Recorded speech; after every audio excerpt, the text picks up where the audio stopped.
Halo saudara-saudara, renungan kita pagi ini dengan satu tema tentang pentingnya pelayanan firman.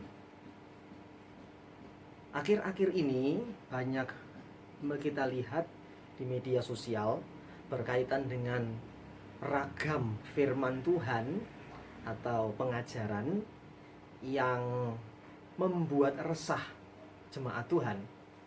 Dan kalau kita melihat memang banyak juga pengkhotbah yang mengkhotbahkan ayat-ayat Alkitab dengan ragam pengertian.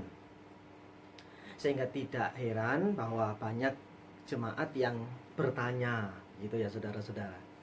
Nah, tadi dengan renungan firman Tuhan pagi ini kita akan bersama-sama menghayati pentingnya pelayanan firman. Karena ada juga yang mengatakan tidak perlu firman terlalu dalam, Pak Randy. Yang penting itu pelaku firman. Yang penting itu melakukan. Buat apa kita tahu firman nanti jadi ahli Taurat?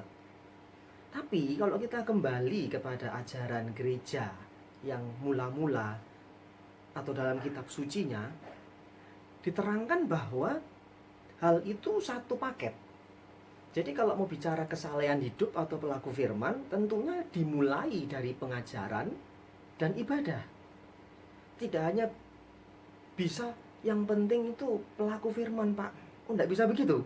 Ternyata kalau kita lihat.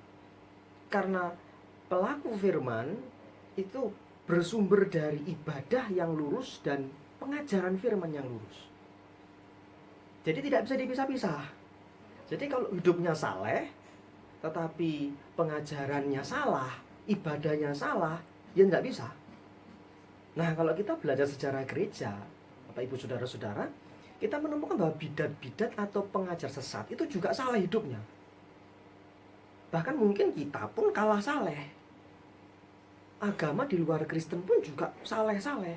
Kita pun kalah saleh sebetulnya. Kalau mau dibilang perbuatan baik, kalah kita. Tetapi kekristenan berbeda. Karena Kristen bukan semata-mata agama, tapi agama sakramental. Penghayatan terhadap karya Kristus. Nah, itu sebabnya dalam 2 Timotius pasal yang ketiga, ayat yang ke-16, segala tulisan yang diilhamkan Allah memang bermanfaat untuk mengajar, untuk menyatakan kesalahan, untuk memperbaiki kelakuan, dan untuk mendidik orang dalam kebenaran. Jadi pentingnya firman Tuhan bagi kita itu luar biasa, saudara-saudara. Kalau kita belajar dengan dari teks ini dan kita belajar dari pengajaran gereja mula-mula, menarik sekali bahwa firman Tuhan itu adalah menuntun kita dalam proses pengudusan. Ada 4 sarana pengudusan gereja, salah satunya pelayanan firman. Nah, sebenarnya kita nggak bisa meremehkan pengajaran firman itu. Kita nggak bisa meremehkan dan mengatakan bahwa yang penting pelaku firman, Pak. Oh, nggak boleh ternyata. Itu satu bagian. Kalau kita mau jadi pelaku firman, itu dimulai dari pengajaran yang benar. Pengajaran yang lurus. Yang berpengaruh kepada ibadah yang lurus. Dan akhirnya menghasilkan praktek hidup yang lurus.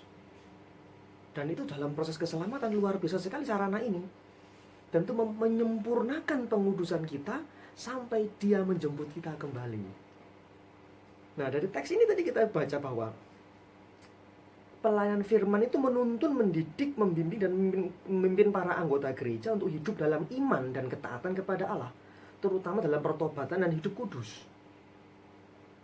Jadi ini bukan karya manusia, tetapi ketika Bapak Ibu Saudara bertekun dalam pengajaran firman yang benar, maka itu menolong kita untuk menyempurnakan kekudusan kita sampai penuh, kata Efesus pasal yang ke-1 ayat 13-14, sampai kita menerima sepenuhnya. Dan sekarang bagian kita bertekun dalam pengajaran firman yang benar.